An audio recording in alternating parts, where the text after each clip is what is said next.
आपण देखुथिबा एही कुकुड़ा फार्मटी हेउची गंजाम जिला खलिकोट ब्लॉक माणिकपुर ग्रामर नीलू पालेंकर। दिने बेकार हुई काम खोजुथिबा नीलू 2022 मसीह मोबाइल यूट्यूब देखुथिबा बेले लेयर कुकुड़ा चाष विषय जानिथिले।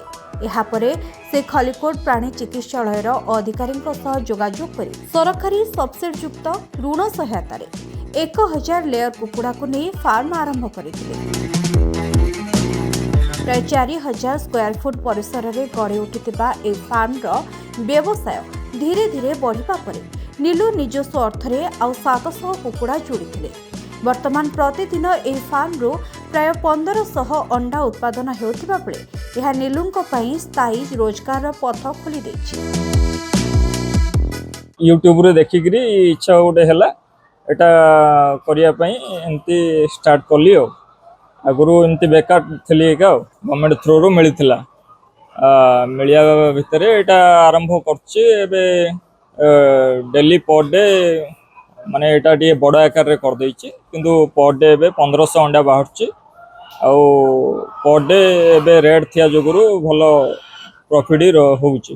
वो तो बुलुथला ए चाष काम रे लागिथला आउ कुआडे गोटे बिजनेस करियो बोली भाबिकरी इटा देखिकरी मोबाइल रे खोलला 2022 रु आउ तापर देखला 1000 कुकुड़ा को देखिकरी कुकुड़ा बढ़े बढ़े करी 1500 2000 छाडुची। कि बैसाख मास गरम रे मध ज्येष्ठ मास गरम रे केते कुकुड़ा नष्ट होले आ तापर भाबुची आ गुटे बढ़ो बोली आ।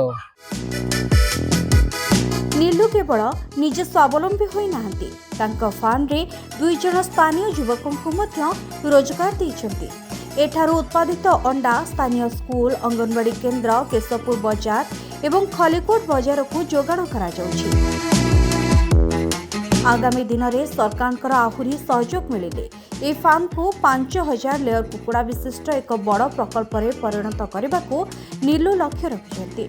यूट्यूब शिखिथिबा एक छोट धारणा किपरि जड़े युवकों जीवन बदलाई दे पारे ताहार जीवंत उदाहरण हेउछंती नीलू पाले।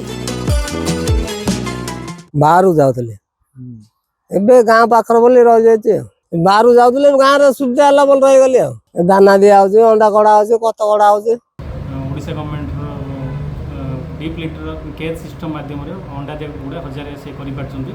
से आज पर्यंत से प्रोजेक्ट कंटिन्यू चलछि। डेली तार तांकर प्रोडक्शन वर्तमान 900 एबव रहउछि।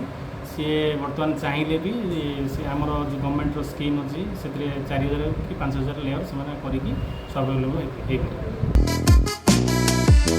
बेकारी स्वावलंबनर एही कहानी अन्य युवपीढ़ी निश्चय प्रेरणादायक।